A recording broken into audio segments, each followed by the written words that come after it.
Okay, so let's try a practice question to write the rate law for a reaction. So given some data for reactant concentrations and initial rates of reaction for various experiments, let's see what we can do here. So the first thing we're going to do is determine the order of the reaction with respect to NO, nitrogen monoxide.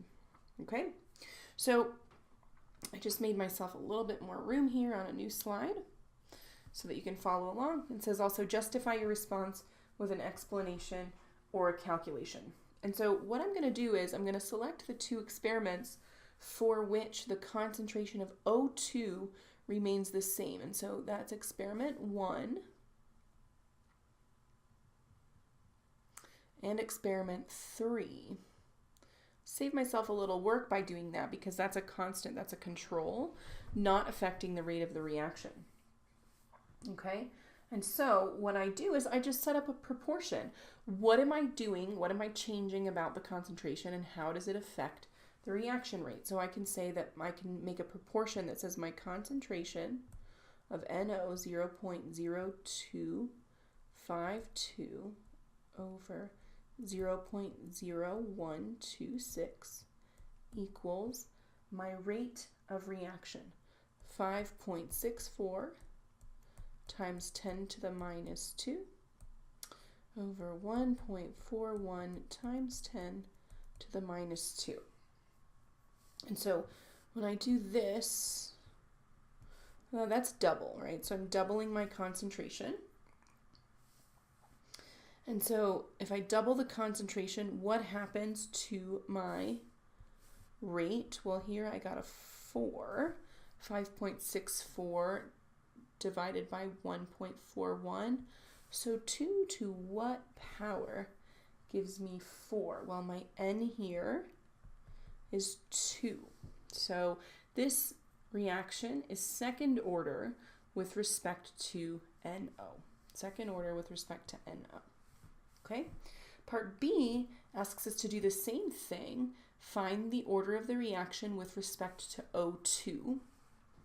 So similarly, I'm going to choose the two experiments for which NO is held constant so that I can just see the effect of changing the oxygen. And I'll set up a proportion in exactly the same way to say 0.0250 over 0.0125.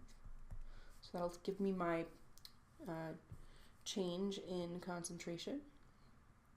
And I have 1.13 times 10 to the minus 1 over 5.64 times 10 to the minus 2.